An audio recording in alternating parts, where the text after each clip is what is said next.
Pépère. Christopher Froome à pied. Mais quelle image du tour. On n'a jamais vu ça. Aïe aïe aïe, attention Philippe, faut le faire rappeler. Allez mon grand, t'es grand aujourd'hui, t'es grand. Chapeau. Bonjour à toutes et à tous et bienvenue dans Chasse Patate, le podcast du groupe Eto qui décrypte l'actualité cycliste. 48 km, c'est à 48 km de l'arrivée que Tadej Pogačar s'est envolé pour aller remporter son 4e Tour de Lombardie d'affilée, ce qui le fait égaler le record de victoires consécutives de Fausto Coppi. L'Italien, le Campionissimo qui est à 5 victoires, peut-être Tadej Pogačar le rejoindra-t-il la saison prochaine. En tout cas, le Slovène a fait une nouvelle fois un numéro pour clore sa saison, sa 2e victoire sur sa 2e course terminée avec le maillot arc-en-ciel. Il n'a laissé absolument aucune chance à ses adversaires. On va revenir sur cette course et ce qu'on peut en dire autour de la domination de Pogačar, de ce que peuvent ou pas faire ses adversaires, et aussi d'autres petites choses autour de ce Tour de Lombardie. On va voir ça avec nos deux chroniqueurs du jour. Geoffrey pour commencer. Salut Geoffrey. Salut Mathieu. On est aussi avec Alex. Salut Alex. Salut à tous. Et bien voilà, vous avez le programme. Attention au départ à Chasse Patate. C'est parti.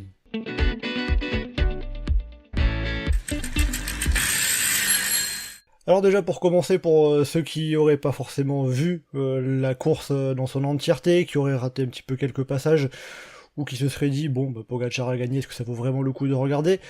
Un rapide résumé, qui va forcément être rapide vu le déroulé. Il y a une échappée qui est partie, il y a eu une petite bagarre, mais le peloton a ensuite été maîtrisé par l'équipe UAE pendant un long moment, et c'est dans le col de Sormano que Tadej Pogačar a attaqué. Ciccone avait tenté d'anticiper, mais Pogačar a attaqué à 6,5 km du sommet, à 48 km de l'arrivée. Là, personne n'a tenté de le suivre, ne serait-ce que tenter de le suivre, c'était pas la peine. Et il est allé gagner avec quand même plus de 3 minutes d'avance sur son dauphin Remco Evenepoel et plus de 4 minutes 30 sur le 3e Giulio Ciccone. Un petit mot sur ce qui s'est passé derrière, parce que pour le coup il s'est passé des choses derrière. Au sommet du Sormano, on avait un trio Evenepoel, Mas, Van Het Velt. Evenepoel a distancé Mas et Van Het Velt au début de la descente, a résisté dans la descente sur Pogačar, mais ensuite continuellement perdu du temps. Et derrière ça s'est regroupé après la descente de Sormano pour que Ciccone s'en aille dans les tout derniers kilomètres pour aller chercher cette 3e place. Et on a 2 Français dans le top 10 avec Pavel Sivakov et David Gaudu. Voilà pour le résumé rapide de ce Tour de Lombardie. Déjà pour revenir sur la victoire de Tadej Pogačar, messieurs, j'avais rapidement dit il y a 2 semaines lors du dernier podcast que Pogačar a été largement le favori. De fait, c'était tout sauf une surprise de le voir gagner ce Tour de Lombardie pour la 4e fois consécutive. Clairement, il était grandement favori. Le voir gagner en solitaire après un long raid, c'est pas nécessairement une surprise non plus, mais je m'attendais pas à ce qu'il gagne avec 3 minutes d'avance non plus. Je pensais que ça serait autour d'une ou 2 minutes grand max par rapport à ce qu'il avait montré sur les derniers Lombardies. Mais non, c'est affolant la facilité avec laquelle il a géré la course, quoi. C'est presque comme si les autres participaient pas à la même course. Est-ce que ça t'a surpris, toi, Alex, de voir que Pogačar finisse avec plus de 3 minutes d'avance sur son dauphin, qui est quand même Remco Evenepoel, et que derrière le podium est à plus de 4 minutes? Bah, disons que Pogačar qui finit avec 3 minutes sur ses adversaires, c'est pas forcément surprenant, mais le fait que ce soit Remco Evenepoel, qui est quand même censé être son adversaire numéro 1, et qui fait une saison assez impressionnante, bah là, forcément, t'es là, purée, ouais, il est beaucoup trop fort. Qui est-ce qui va bien pouvoir le détrôner un jour? Bon, du coup, oui, ça surprend, mais ça surprend surtout du fait que de son adversaire, moins que de la performance où on savait qu'il pouvait atteindre ces sommets-là. Et après, bon, sur la course de samedi, parce que le Tour de Lombardie qui était samedi, il n'y a pas forcément grand-chose à dire à propos de la course de Tadej Pogačar. Son équipe a tout contrôlé, il a attaqué quand Sivakov s'est écarté, là où c'était le plus dur. Bon, quand t'as l'équipe la plus forte, les meilleures jambes très largement, bon, c'est ça aussi qui fait que la surprise, elle est pas sur la victoire, peut-être plus sur la marche qu'il a sur les adversaires. Bah oui, c'est ça, parce que 3 minutes, on en discutait avant le podcast, mais ça ne s'était plus vu depuis Eddy Merckx en 1971. Donc c'est quand même un exploit générationnel de finir avec autant d'avance sur une course aussi difficile que le Tour de Lombardie. Et derrière, il relègue le podium. Non, alors non seulement il a 3 minutes sur le deuxième, mais derrière, le troisième, le premier membre, enfin le dernier membre du podium, est à 4 minutes 30. Donc, c'est-à-dire que Evenepoel, il a collé 1 minute 30, ce qui est environ ce qu'on colle d'habitude à un dauphin du Lombardie. Mais Evenepoel, il est deuxième 3 minutes derrière le premier. Donc, c'est... niveau exploit, on est tout en haut. On est sur. C'est ça. C'est ça, les écarts là, de 3 et 4 minutes sur le deuxième et le troisième, on se plaignait de Sky ou Ineos qui dominaient le tour, il y avait ces écarts-là quand Froome gagnait, on se dit « Oh là là, il domine tout, c'est chiant !» Et là, Pogacar, il le fait sur une course. Ouais, voilà, Froome met 3 minutes sur un Tour de France, pas sur un Tour de Lombardie, sur une seule journée, quoi. Puis même ne serait-ce que par rapport aux précédentes victoires de Pogacar, 2021, c'est en face à Fausto Masnada, 2022 face à Enric Mas, l'année dernière, que, entre guillemets, 52 secondes d'avance. Pour avoir ne serait-ce que plus d'une minute d'avance, il faut remonter à 1996, à l'arrivée du Tour de Lombardie.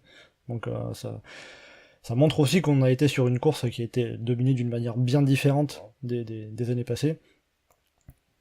Ce qui s'illustre en tout cas par ces écarts du vainqueur sur ses poursuivants. Si on regarde juste Pogacar, en élargissant un petit peu le spectre, en regardant par rapport à ce qu'il peut faire, on sait que c'est pas forcément une surprise non plus de le voir mettre des grosses volées à ses adversaires. Il l'a déjà fait à plusieurs reprises cette saison.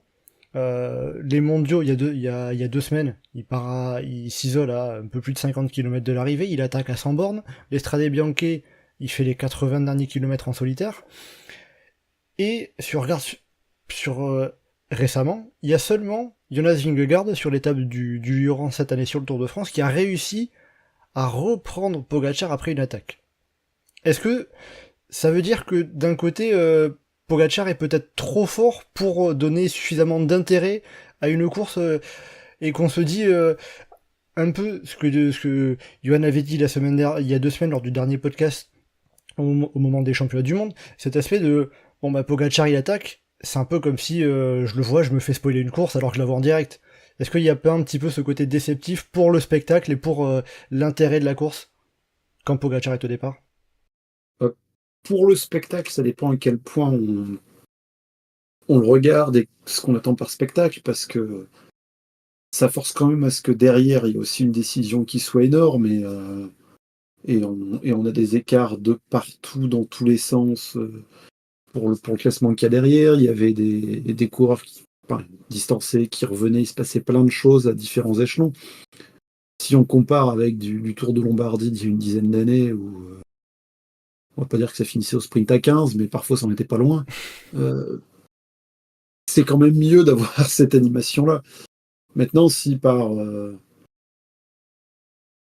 on se plaint du manque de suspense jusqu'au bout, la seule situation où on a vraiment du suspense jusqu'au bout en cyclisme, où on va être sûr de l'avoir, c'est quand on a une étape toute plate qui se termine au sprint, où là, effectivement, il peut se passer plein de trucs jusqu'au dernier morceau, mais oui, c'est visiblement, les sprints, ça plaît pas non plus. Donc, oui, parce que les sprints, c'est aussi une affaire différente, c'est entre guillemets, on se fait chier pendant 5 heures et après, on a de l'action pendant 5 minutes.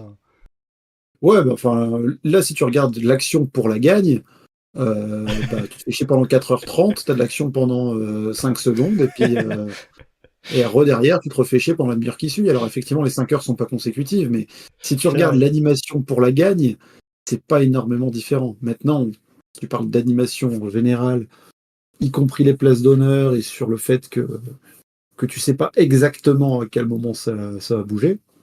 Bon, là, on savait juste pas dans quel lacet de Sormano il attaquerait, mais... Il attaquait juste après le petit pont où Evenepoel était tombé, il avait fait sa grosse chute il y a 4 ans, il a dit « Ah, c'est là, allez, c'est bon, ça je l'ai bien en tête, je vais pouvoir y aller. » Après, en un sens, heureusement qu'il fait ça. Qu'est-ce que ça serait pion si on avait attendu 50 bornes de plus et que tout le monde se regardait en attendant que Pogacar en mette une, et il aurait fait le ménage dans San Fermo della Battaglia, et le résultat aurait peut-être pas été nécessairement très différent pour la gagne ou pour le podium. En un sens, heureusement qu'il y a ce mouvement de loin, parce que sinon, Ouais, là, ce serait vraiment chiant. c'est-à-dire que dans un sens, heureusement que Pogacar, dès qu'il peut attaquer, il attaque. Comme ça, au moins on se débarrasse de ça et les autres peuvent faire leur course, hein. Bah, je préfère les Lombardis gagnés par Pogacar ou Liège-Bastogne-Liège gagné par Valverde, quitte à faire une comparaison de style. Ouais, c'est sûr que oui, cette arrivée à Anse en plus, elle était particulière. Et puis, quitte à avoir du suspense, enfin, même s'il y a du suspense, je préfère un Tour de Lombardie comme ça gagné par Pogacar que le Tour de Lombardie gagné par Oliver Zog. Ouais, c'est un autre style. Ça, après, c'est c'est autre chose. Ça remonte à 2011 déjà. Oliver Rosa qui était un petit peu la surprise Ouais. de ce tour de Lombardie. On n'arrive plus à l'écho, c'est bon, une seule course, ça suffit. Bah non, attends, il y en a une autre l'année d'après. Mais bon.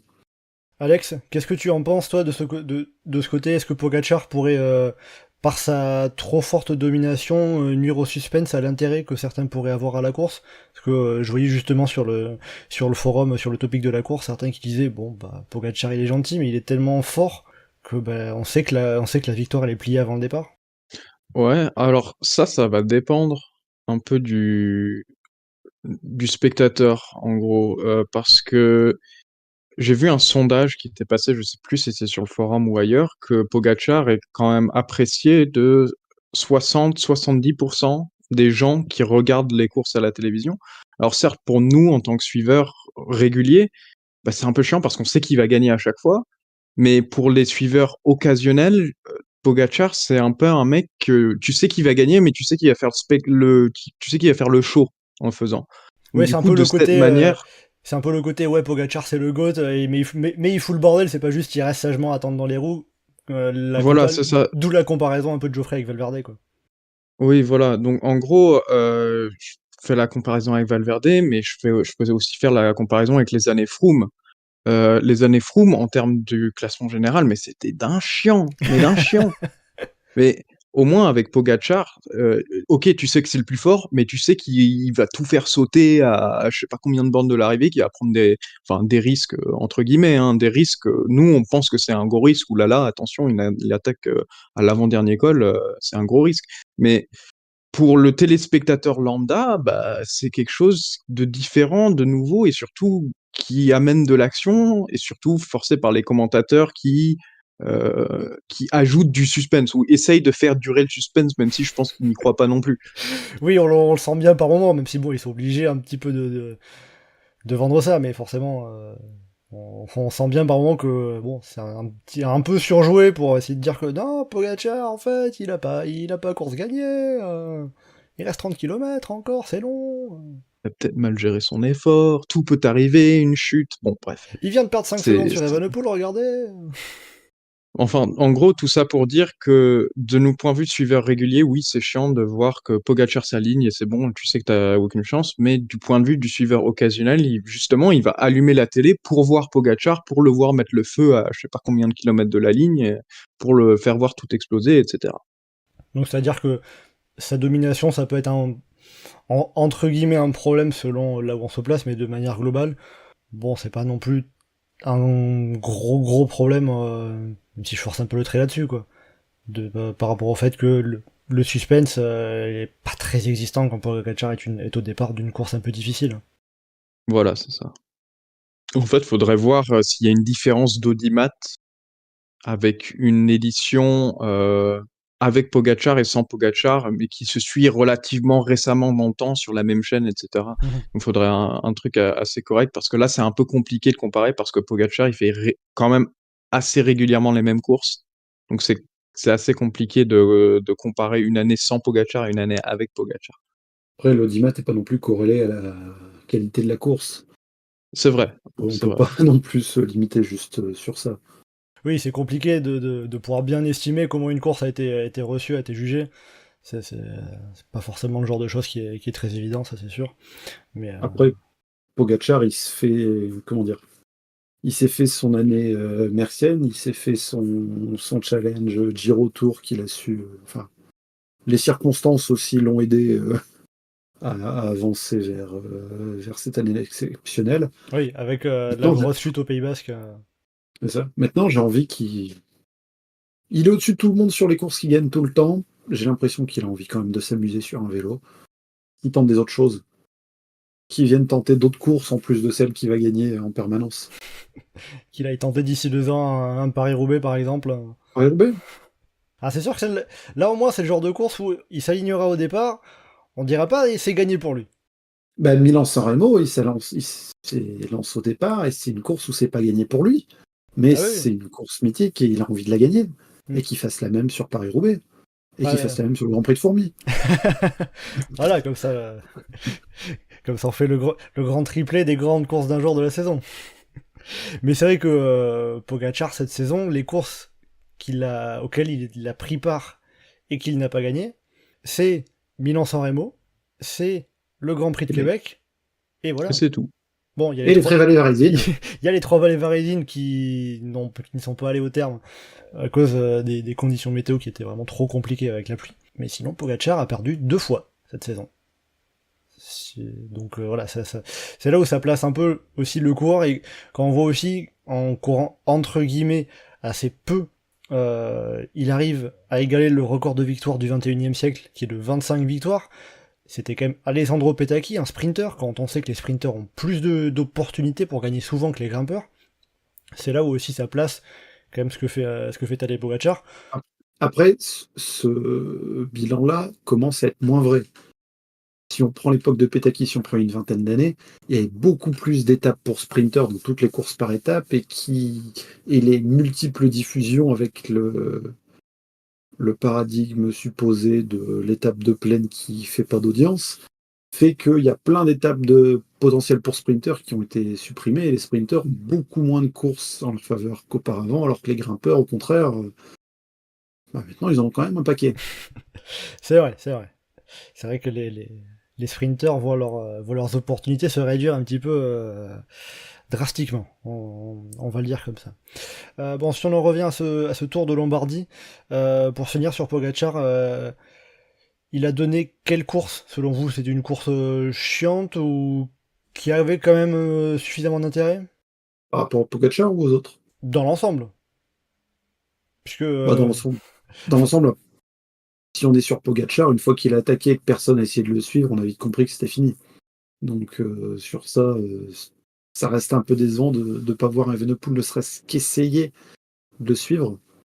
Bon, maintenant, le classement final lui donne raison, parce qu'il se mange quand même 3 minutes dans la tronche, donc si en plus il avait essayé de le suivre et qu'il s'était mis dans le rouge, l'écart aurait été pire. Mais sur l'ensemble, sur ce qui se passait derrière, la bataille pour la 3e place était super intéressante à suivre. Alex, quel bilan tu en retires de ce Tour de Lombardie avant qu'on passe justement sur ce qui s'est passé derrière Pogacar? Bah, ça donne pas envie de regarder la saison 2025.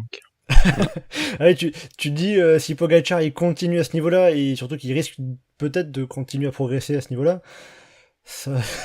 t'as pas forcément envie de voir autant de branlées encore à l'avenir. Ah ouais, non mais moi, j'en ai juste marre du Slovène en fait. Enfin, je sais que de toute façon, en plus je dis ça maintenant, et puis au Tour de France, la Wismar va revenir avec ses tactiques chantées, et je serai son fan numéro 1 pendant à peu près 3 semaines. Et puis ensuite, en octobre, je redirai, oh putain, j'en ai marre de Pogacar, il me fait chier. Voilà, c'est sûr, c'est sûr. Oui, c'est peut-être un peu aussi le problème que le seul qui est en mesure de concurrencer Pogacar, on le sait depuis maintenant quelques années, c'est Vingegaard. Bon, on sait que Vingegaard ne vient pas sur les courses d'un jour, et cette saison c'était aussi plus compliqué pour Vingegaard à cause de sa chute au Pays Basque. Donc c'est aussi ce qui a pu jouer un petit peu dans cet effet, comme Geoffrey en parlait, évidemment. À présent, on va évoquer sur ce qui s'est passé derrière Tadej Pogacar, puisqu'il y avait quand même une course, hein. Le Slovène n'était pas n'était pas le seul sur les routes lombardes. Ce samedi, on avait donc déjà Remco Evenepoel qui vient chercher la 2e place, après avoir lâché ses derniers compagnons, Lennart Van den Velt et Henrik Mas, juste après le sommet du col de Sormano, et Giulio Ciccone qui est allé prendre la 3e place dans un final qui était assez serré. Il y avait des regroupements, l'Italien attaquait dans les derniers kilomètres. Qu'est-ce qu'on peut retenir, selon vous, de de la course des autres sur ce Tour de Lombardie, on va l'appeler un peu comme ça, quoi. Evenepoel, je retiens que c'était le meilleur de ce qui reste. Je retiens presque plus la surdose de couleurs dorées sur toute la tenue qu'il y avait dans tous les sens. Il a réussi à mettre plus de doré que ce que font les Italiens quand ils sont champions olympiques, que ce soit sur la route ou la piste. Donc c'est quand même un exploit. Ah, il a fait le doublé en même temps, ça Ah peut, oui, ça oui, peut se non, mais comprendre. ça ça se comprend tout à fait. Ouais. Mais quoique, comment dire, la, la plaque, merde, j'ai plus le nom. Le plateau, il était noir. Ah bah il y a moyen de faire mieux Franchement, encore. il y a, il y a moyen de le faire en couleur. Ah, pour la saison prochaine, c'est peut-être un peu trop long à préparer. La saison Ah, prochaine, on va leur filer la, cha- l'idée. Et puis, la chaîne aussi, hein, j'ai déjà vu des coureurs sur la piste avoir une chaîne teintée de rose, donc ça peut se faire en couleur, donc ça peut se faire en doré aussi. Euh, mais sinon, derrière cet aspect couleur qui t'a bien flashé bah, chez Remco Evenepoel. sinon, derrière, quand même, une grosse bagarre pour la troisième place. Et là, il y avait du suspense. Alors oui, c'était pas pour la gagne, mais ça a bougé de loin et c'était animé et c'était très plaisant à suivre. Effectivement, c'est que pour la troisième place. On préfère toujours qu'on tient ça pour la première place, Oui. mais au moins, il y avait ce truc-là à suivre derrière le très gros numéro d'Evenepoel et l'immense numéro de Pogacar. Alex, qu'est-ce que tu en dirais, qu'est-ce que tu en retiendrais de la course d'Evenepoel, de Ciccone, d'Enric Mas aussi par exemple, de ces coureurs qui étaient derrière Pogacar, qui n'ont pas pu suivre, qui n'ont même pas tenté de suivre le Slovène. Bah, pour la course d'Evenepoel, c'est que si on oublie Pogacar, c'est quand même une course assez impressionnante parce qu'il colle à peu près plus d'une minute, quasiment 1 minute 30 à son dauphin, c'est-à-dire Giulio Ciccone, ce qui est quand même pas rien du tout, parce que l'année dernière, on est à c'était quoi, 52 secondes, en tout cas, on est autour de la minute. Mhm. Il sort une grosse course tout seul, et en gros, quand Pogacar attaque, bah, il sait qu'il peut pas suivre, donc du coup, il fait son rythme, il fait sa course, et il fait une performance tout à fait respectable, tout à fait impressionnante, qui, sans la présence du Slovène, aurait sûrement été couronnée par un succès. Justement, Remco Evenepoel, après la course, disait, pour lui, c'est comme une victoire personnelle de finir deuxième de ce Lombardie. C'est un petit peu ça, de se dire, bon bah, je suis le meilleur des autres, j'ai gagné un peu. Ouais, voilà, je pense que c'est aussi une manière de se rassurer. En gros, c'est parce que bon, s'il prend avec une mentalité de je veux gagner, forcément, il sera un peu déçu. Mais dire que en gros, il a fait une performance dont il est fier et qui, dans n'importe quelle autre circonstance, lui aurait donné à la gagne, je pense que ça le rassure sur le fait de sa performance qu'il puisse un jour pouvoir s'améliorer pour pouvoir remporter le Lombardie. Alors, est-ce qu'il y croit? Est-ce que moi j'y crois? C'est une autre histoire, mais je pense que avec cette déclaration, il se dit voilà, je l'ai fait, et si on oublie Pogacar, ça veut dire que je peux le refaire. Geoffrey, est-ce que c'est ça aussi que tu comprends de la déclaration de Remco Evenepoel, de se dire, c'est une victoire personnelle de finir deuxième? On est sur quelqu'un qui sait bien manier aussi la déclaration médiatique et ça n'aurait pas de sens de finir sa saison en disant ouais, ouais, ouais, je suis complètement à la ramasse par rapport à Pogacar, il me fout 3 minutes dans la tronche, je suis nul. Évidemment, il va pas dire ça. Et il va mettre en avant la perf qu'il fait et déclarer le positif, que ce soit pour lui, pour l'équipe, parce que ça, c'est aussi une manière de valoriser tout le staff qu'il y a derrière, tous les équipiers qu'il y a derrière, de leur dire ouais, regardez ce qu'on a su faire, regardez ce que j'ai su faire par rapport aux autres. Je colle une minute dans les dents à tout le monde. Donc ça reste une bonne perf. Et puis, comme Alex le disait tout à l'heure, c'est aussi 1 minute 30 sur le troisième. Ne serait-ce qu'au XXIe siècle, il n'y avait eu aucun vainqueur qui avait eu plus d'une minute sur son dauphin sur le Tour de Lombardie. Donc ça reste aussi un élément important, intéressant à prendre en compte. Si on évoque aussi un petit peu les autres coureurs, on a parlé d'Evenepoel, les autres, ceux qui se sont battus pour aller chercher la troisième place, il y a peut-être une limite qu'on va avoir dans l'analyse qu'on pourrait faire, c'est qu'on les a pas forcément beaucoup vus. Est-ce que c'est le sentiment aussi que vous avez eu, qu'on aurait aimé un peu plus les voir? De voir, c'est-à-dire par rapport à la réalisation Oui, qui oui, s'est oui. beaucoup. Ah, c'est logique que la réalisation reste un petit peu sur le coureur de tête, notamment quand tu passes sur un lieu clé ou quand tu passes sur une descente technique. Enfin, maintenant, on les a quand même un petit peu vus, mais ça reste que la bagarre pour la troisième place, donc heureusement qu'on l'a vu. Mais il y a aussi les limites techniques pour la réalisation, parce qu'à partir du moment où tu as 4 caméras, bah, t'en as une qui va rester sur l'homme de tête, t'en as une qui va rester sur le deuxième. Ça fait plus que 2 caméras pour filmer la bagarre qu'il y a derrière, donc une qui est devant le groupe qui joue à troisième place, une coureur qui est troisième, une juste derrière, et bah, enfin, on suit ce qui peut être suivi, quoi. Oui, c'est pas forcément évident, c'est priorité à la victoire, mais je m'étais posé un petit peu cette question parce que j'avais vu justement même Philippe Gilbert euh, qui avait remporté justement le Tour de Lombardie à 2 reprises par le passé, qui disait à l'équipe ce lundi, il faudrait arrêter de focaliser les images uniquement sur Pogačar aussi longtemps, en tout cas. Un peu cette idée de bon, on montre peut-être un peu trop Pogačar, et vu qu'on sait que quand il attaque, il se fait pas reprendre, bah c'est derrière que la course est intéressante à montrer.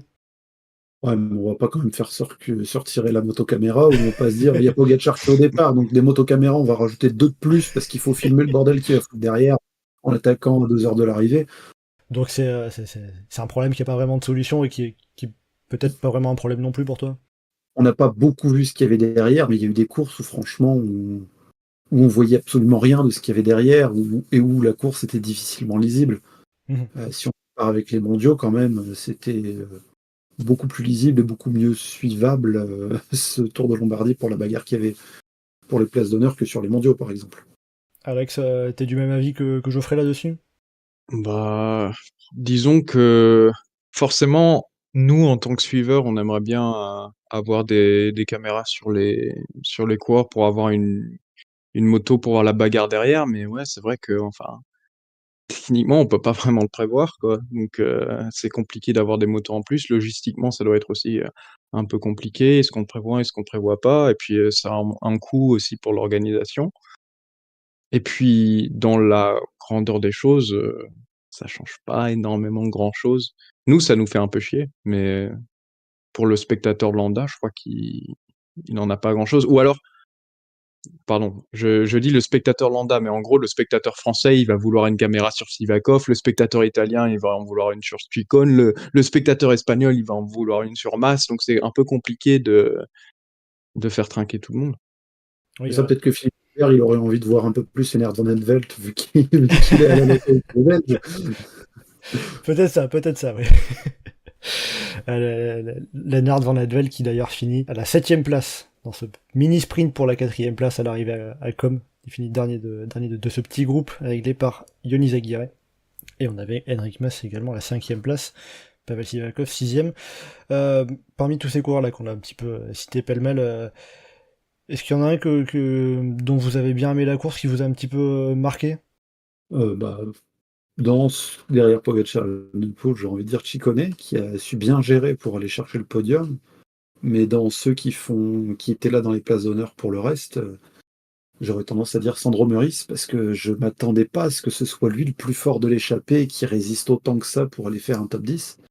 Parce que quand on regarde l'échappée d'une vingtaine de coureurs là, qui est sorti relativement tôt, qu'est-ce qu'elle avait de la gueule, cette échappée? Ah, il y avait du beau monde, hein. Et il y avait énormément de beau monde devant. Et, et j'aurais pas misé sur Sandro Meurice pour être celui qui tient le plus, même si c'est pas n'importe qui non plus, mais Mais oui, dans l'échappée, on avait du Wilco Gelderman, Rudy Moller, Daniel Felipe Martinez, Eddie Dunbar, Julien Bernard, Maury Van Sevenant, Tige Penot.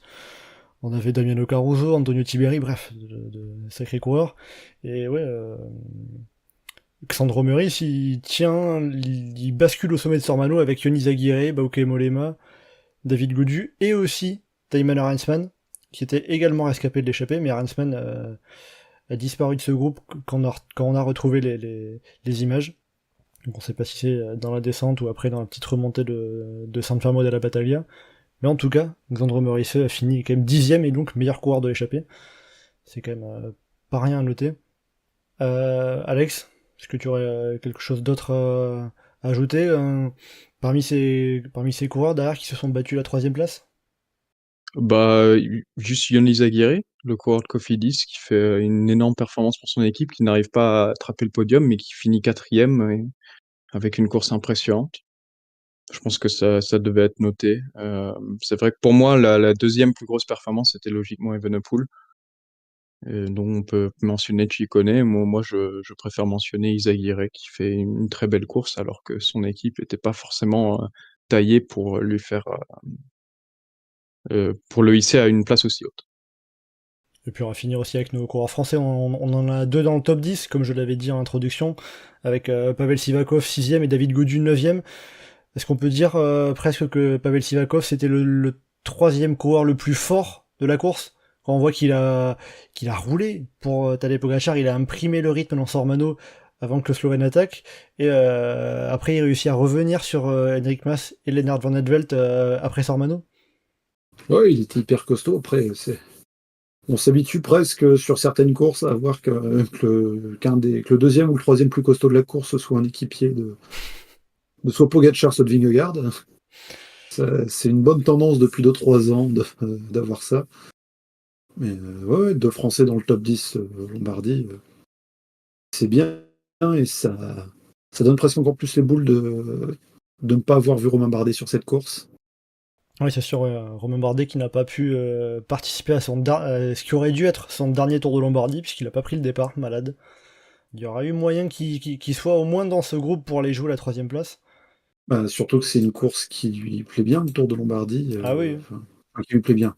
Il a jamais été vraiment dans le coup pour la gagne, mais... Si, si, l'année où Chavez gagne. Ouais, 2016, alors il pète dans le final, il manque un peu de caisse, mais il fait 4ème de mémoire. Ouais, parce que j'avais en tête les top 10 qu'il avait fait ces dernières saisons, mais oui, à Bergame, toujours les boules. Enfin, Diego Rossa qui passe, c'est pas Romain Bardet, quoi. Mais bon, c'est le jeu aussi du Tour de Lombardie, avec la fatigue de fin de saison. Il y en a qui se retrouvent à être bien meilleurs que ce qu'on serait en droit d'attendre d'eux. À l'inverse, il y en a dont on attend beaucoup et qui se montrent un peu plus cuits. Oui, après voilà, forcément, c'est aussi ce qui fait la spécificité du Tour de Lombardie. On le mettrait, je sais pas, en avril, ça serait pas la même course, puisque on n'aurait pas cet effet fatigue de la saison. L'année où on l'a vu au mois d'août, clairement, c'était pas la même course. Hein. Oui, là pour le coup, c'était vraiment juste la reprise. Et puis bon, c'était, il y avait aussi, j'avais l'impression qu'il y avait un peu moins d'attente d'intérêt autour de la course quand elle était en août, en 2020. C'est ça, parce que si on prend le parcours, il n'y a pas un lieu hyper culte, hyper mythique, à part... Il y a Ghisalo, mais c'est pas... Il y a Ghisalo, mais c'est pas mythique pour la montée, c'est voilà. mythique pour le bâtiment qui est au sommet. Oui, c'est plus un lieu clé dans la course. C'est un lieu mythique, mais c'est pas... Ouais, voilà, c'est pas un lieu clé dans la course. C'est vraiment la course difficile de fin de saison. Si tu mets le même tracé n'importe quel autre moment dans l'année... Oui, ça fait une classique à Saint-Sébastien avec 40 km de plus. Bah, c'est ça, quand on dit que c'est la classique, enfin, on met ça comme la classique des grimpeurs, mais Liège-Bastogne-Liège a plus de dénivelé, donc... Oui, la différence étant que sur le Tour de Lombardie, on a des montées longues. C'est dans cet aspect-là qu'on va dire que c'est la classique des grimpeurs, quoi. Enfin, il y a des montées longues, mais c'est pas des grands cols non plus. Hein. Sormano de ce côté-là, ouais, ça fait 11-12 bornes, mais c'est du... Oui, ça fait 13 km à 6,5%. 6,5, voilà, c'est pas le Galibier, quoi. Et puis en Italie, on est habitué même à avoir des montées beaucoup plus raides que ça. Sormano, effectivement, au niveau montée raide, si on passe par l'autre côté, il y a de quoi avoir une pente bien méchante. Mais toutes les montées qu'il y a avant, c'est des cols qui sont à 5-6%. Les montées plus raides, plus difficiles. San Fermo della Battaglia, c'est serré sur quelques kilomètres. Quand ça passe par Civiglio, c'est plus compliqué, mais ça reste relativement court. Donc, on n'est pas non plus sur des efforts de pur grimpeur où on a un col de 40-45 minutes. Oui, forcément. Ça fait partie des particularités, des spécificités de ce Tour de Lombardie, qui est l'une des 2 courses des feuilles mortes, parce que ça partage ce surnom un peu avec Paris Tour, qui avait été remporté une semaine plus tôt par Christophe Laporte, qui était peut-être la plus intéressante des classiques des feuilles mortes, Paris-Tours. La météo a aidé, hein. C'est vrai. Ça, Et Mats Pedersen qui fait Mats Pedersen, hein. ouais, attaquer de très loin et à se dire bon bah c'est un gros cador qui s'en va, c'est parti. Sauf que Pedersen, quand il arrive à faire ça, bah, il se fait reprendre lui. Donc il montre que c'est un cador humain, on va dire un petit peu comme ça. Mais on avait eu la victoire de Christophe Laporte devant Mathias Vacek, qui s'était bien illustré aussi au début du Tour d'Espagne. Voilà, ça permet d'évoquer un petit peu d'autres résultats sur cette fin de saison. Et bon, est-ce que vous avez quelque chose d'autre à ajouter sur ce Tour de Lombardie qu'on a vu donc remporté par Tadej Pogačar? J'avais juste à la limite dernier petit élément, c'est que pour revenir sur Remco Evenepoel, ça m'en vient, on évoquait souvent le fait qu'il avait du mal dans la descente. Là, j'ai envie de dire qu'on peut lui mettre à crédit le fait que dans la descente de Sormano, c'est le seul coureur qui n'a pas perdu de temps sur Pogačar, il a même repris quelques secondes. Mais peut-être qu'on peut se dire que bon, ok, les descentes pour Evenepoel, maintenant, ça peut commencer à ne plus être un problème. Bah, il est passé outre les difficultés qu'il avait au début de sa carrière, mais parce qu'il s'est habitué à juste être sur un vélo. Oui, et puis après, et après peut-être aussi la suite de sa chute au Lombardie, justement dans Sormano, qui peut-être a pu jouer un peu. Après, c'est pas le même versant de Sormano, la descente, Oui, enfin, bien sûr. ils ont monté là et qui est vraiment dangereux en descente. Là, la descente qu'ils avaient, c'était pas un truc qui posait trop de problèmes non plus. Mhm. Bah oui, au J'attends de final. voir ce que ferait un Evenepoel sur une descente de col qui est à la fois technique, rapide, étroit. Enfin, je sais pas si sur le prochain Tour de France, par exemple, il y a un col genre. Enfin, si dans les prochains Tours de France, il y a un col à la Spandelle ou au Mont du Chat, là, j'attends de voir ce qu'il ferait dans la descente, par exemple. Oui, c'est pas faux. Mais bon, c'était juste pour signaler le fait que le seul moment où Evenepoel n'a pas perdu de temps sur Pogačar, c'était dans la descente de Sormano. Parce qu'après, même sur le plat qui menait jusqu'à San Fermo della Battaglia, ils perdent du temps. J'ai vu les chiffres, je crois que c'était le groupe de la 3ème place était à 45 à l'heure, Evenepoel à 47,5 et Pogačar à 49. Sur une douzaine de kilomètres. C'est quand même assez hallucinant. Mais bon. Bon voilà, pour ce Tour de Lombardie, je pense qu'on a plus ou moins fait le tour. À moins que vous ayez encore quelque chose à rajouter, à préciser. Et sinon, tant qu'à évoquer justement le Tour de Lombardie, je voudrais bien qu'on évoque aussi un côté sur le calendrier féminin, parce qu'on a appris il y a quelques semaines que l'an prochain, il y aura l'arrivée, ou plutôt le retour, d'un Milan-San Remo féminin, qui devrait partir de Gênes. On n'a pas forcément beaucoup d'informations pour l'instant. Seul truc, c'est que pour l'instant, sur le site du Giro de RCS, ça annonçait un San Remo Women, et non pas un Milano-San Remo. Mais voilà, on avait déjà eu donc une édition ça s'appelait la Primavera Rosa entre 1999 et 2005, ce qui fera donc que l'an prochain, il n'y aura que le Tour de Lombardie comme monument masculin qui n'aura pas son penchant, son versant féminin. Est-ce que pour vous, ça manque? Est-ce qu'il y aurait besoin, ça serait une bonne chose d'avoir un Tour de Lombardie féminin, quand on sait que dans le calendrier féminin, il y a aussi des courses italiennes de fin de saison. On a vu le Tour d'Émilie, les 3 vallées varesines, qui avait vu la victoire justement pour sa dernière course de Cédrine Carbaol. Est-ce que un Tour de Lombardie féminin, ça, à l'avenir, ça pourrait être une bonne idée aussi du côté du calendrier féminin? Ça pourrait être une bonne idée pour le tracé, parce qu'il y a des choses qui peuvent être à faire. De toute façon, ça tournicote plus ou moins autour de Com, donc départ et arrivée à Com, ou départ et arrivée à Bergame, selon le c'est, vaut mieux que ce soit à Com quand même. De toute façon, c'est même pour les hommes aussi, vaut mieux que ça arrive à Com qu'à Bergame. Il y a de quoi avoir une course sympa en fin de saison. Après, il faut réarranger aussi le calendrier d'ensemble, parce qu'il y a Il y a le CIMAC, les 10 tours en même temps. il y a le CIMAC qui est en même temps et qui pour le coup. Enfin, c'est une route qui fonctionne pas par son dénivelé, qui fonctionne par le moment où c'est dans l'année, avec Mhm. la fatigue et avec la météo. Donc c'est une course qu'il ne faut pas non plus mettre trop tôt dans l'année. Oui, oui, sinon ça serait pas ça aurait pas le même rendu, évidemment. Alex, qu'est-ce que tu en penserais, toi qui as peut-être un regard un peu plus éloigné du cyclisme féminin que de la Geoffrey? Ouais, bah, ouais, moi, comme tu le dis, le cyclisme féminin, je regarde ça de très loin, une ou deux fois par an. Alors avec mon savoir un peu limité dessus, je vois pas pourquoi il y aurait pas de Lombardie féminin, vu que, comme tu dis, si tous les autres monuments ont leur propre version, pourquoi pas le Lombardie? On peut tracer là, assez facilement, il y a pas besoin d'avoir un parcours, de 200 bornes ou quoi que ce soit, et on peut parfaitement faire un parcours féminin adapté. Heu, Après il faut voir aussi, je sais pas s'il y a une saturation de la saison, si, les féminines ont un nombre de jours de course réduit par rapport aux hommes. Si il faudrait voir ça aussi, si ça empiète pas sur d'autres courses importantes du calendrier, ça, j'en ai aucune idée, mais, dans les faits, je pense pas que ça pose problème. C'est même encouragé que chaque monument ait sa version féminine. Je trouve que ce serait une bonne initiative. Après, faut voir si c'est faisable. Oui, voilà, forcément, il faut une volonté. Bon, on a pu le voir que du côté de Milan-San Remo, c'est faisable. Donc, un Tour de Lombardie, s'il y a de la volonté, ça peut se faire, évidemment, puisque le Milan-San Remo vient déloger le trophée Obinda de sa place au calendrier.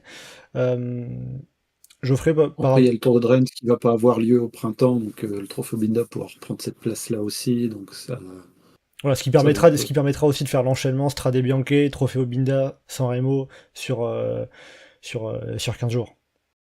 C'est ça. Maintenant, j'espère que Milan-San Remo, ils vont trouver le moyen de faire de la distance, parce que ça parle d'un départ à Gênes, et là, pour le coup, s'ils y vont directement, un Milan-San Remo qui fait 115 bornes, ça sonne pas comme Milan-San Remo, et avec des coureuses qui sont très fraîches, parce qu'il y a eu peu de distance avant, bah, Oui, ça va être l'occasion de se rendre compte à quel point le Poggio et la Cipressa, en fait, dans ce sens-là, sont très faciles. oui, oui, c'est un peu le risque. Parce que c'est vrai que ouais, le départ de Gênes, on n'aurait pas forcément ce côté distance, et c'est à la limite la seule interrogation que j'ai à titre personnel, c'est que si on voit que le San Remo féminin n'est pas la course la plus longue de la saison, bon, ça ferait bizarre quand même, alors que c'est la Non, caractéristique après, de la course, hein, côté masculin.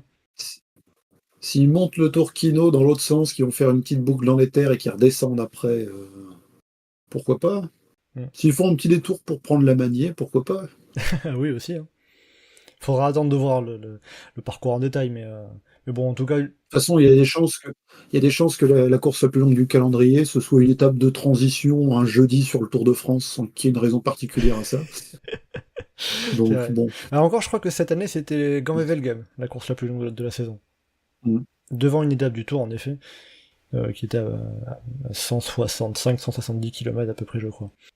Par rapport au Tour de Lombardie, si on se dit à l'avenir qu'on a toutes les grandes courses masculines qui ont leur version féminine, est-ce que ça peut pas être aussi un argument marketing intéressant pour inciter et mettre en valeur plus facilement le cyclisme féminin, le calendrier féminin? Bah, c'est sûr que si on a une course qui est reconnue en tant que telle et qui a un aspect un peu marque, ça peut aider à attirer. Maintenant, même en Italie, le Tour de Lombardie, enfin, c'est pas une course aussi mythique. Je veux dire, on dit vélo en Italie, on va plus penser au Giro ou à Milan-San Remo qu'au Tour de Lombardie, qui reste derrière. C'est pas une course qui. Enfin, c'est une course mythique, très clairement, hein, je suis pas en train de dire le contraire, Mhm. mais qui n'a pas l'aura qu'aurait un Tour des Flandres ou un Paris-Roubaix, où le nom suffit à faire que l'épreuve est tout de suite une épreuve phare du calendrier. Oui, donc entre guillemets, la valeur marketing du Tour de Lombardie, elle serait pas énorme non plus, même si ça Bah, n'empêche je que comprends ça qu'il pourrait être une fasse un bonne chose. Milan-San Remo avant un Tour de Lombardie côté féminin, Mhm. quitte à créer une des deux. Ok. Maintenant, pour le public italien, ça serait peut-être bien de créer un Tour de Lombardie féminin parce qu'il y a plus de chances de voir une Italienne gagner le Tour de Lombardie qu'un Italien, vu les, vu les coureurs qui s'alignent. C'est pas faux. Puis ça permettrait aussi de faire une course pour les grimpeuses. C'est ça. Et c'est un argument qui peut bien fonctionner en Italie, ça. C'est vrai, c'est vrai.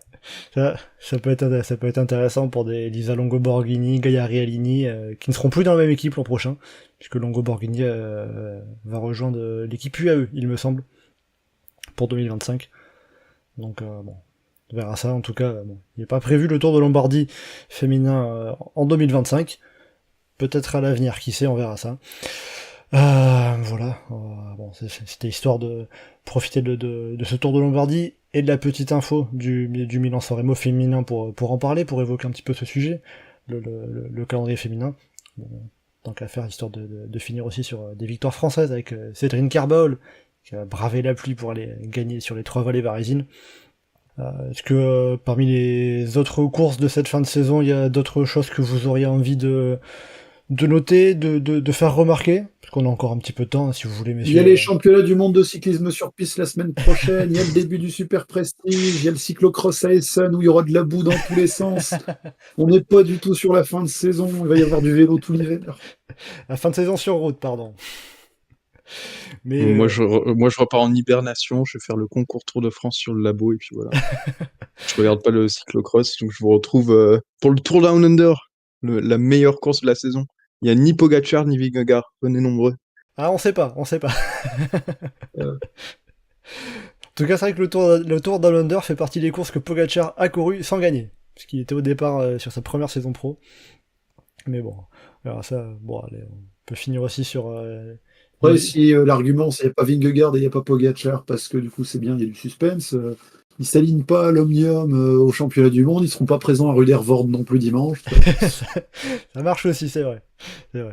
Et oui, on a les championnats du monde sur piste qui commencent mercredi, je crois, qui seront au Danemark, avec une sélection française un peu light après les JO, on va dire. Très light. Très light, hein. J'ai plus les noms en tête. 9 compétiteurs présents seulement. Ouais, c'est... Sébastien Vigir, Ayane Elal, Melvin Landerneau, Mathilde Gros, Clément Petit, Oscar Nilsson-Julien, Marion Boras, Valentine Fortin et Victoire Berthaud. Voilà, donc en dehors de Oscar Nilsson-Julien et Clément Petit, et de Melvin Landerneau qui n'était pas le lanceur au JO, c'est que des coureurs qui étaient sur les Jeux Olympiques, il me semble. C'est ça. 6 Olympiens et 3 non-Olympiens. Voilà. Et tant qu'à faire de la pub pour tout ce qui se passe dans les prochains jours, ceux qui sont dans l'Est de la France, il y a samedi et dimanche le début de la Coupe de France de cyclocross à Nome. Voilà, c'est non plus une course qui ne sera pas remportée par Tadej Pogacar. Après on sait pas, peut-être que Pogacar il va encore s'aligner d'ici sur une ou deux courses sur la fin de saison en Italie pour aller battre et non pas égaler le record de victoire au XXIe siècle, qui est de 25 pour l'instant, à égalité avec Alessandro Petacchi. On verra ça. Et on aura aussi la dernière course World Tour de la saison, le Tour de Guangxi qui démarre ce mardi. Bon, il faudra se lever tôt, pas forcément la course la plus intéressante du calendrier, mais on peut avoir des surprises, hein, puisque Rémi Rochat s'était passé avec quelques secondes de la gagner l'an dernier. Donc, on sait jamais. Mais écoutez messieurs, on va arriver avec tout ça à la fin de ce podcast.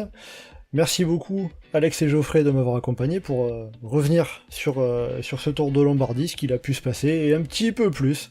Voilà, on a pris le temps, c'était pas forcément la course la plus animée de la saison, donc on avait un petit peu d'autres choses à dire, on en a profité. Merci beaucoup messieurs. Pour le prochain podcast Chasse-Patate, on se retrouvera d'ici 2 semaines, parce que dans 2 semaines, on aura la présentation du parcours du Tour de France 2025, Tour de France Hommes et Tour de France Femmes. Je ne vous dis rien si vous voulez garder la surprise, mais en tout cas il y a pas mal de rumeurs qui sont déjà sorties, il y a pas mal d'infos notamment du côté du forum, donc on va prendre le temps, on prendra le temps quand le parcours sera bien présenté, dévoilé, de revenir sur ça et d'analyser ce que ce parcours pourra nous donner.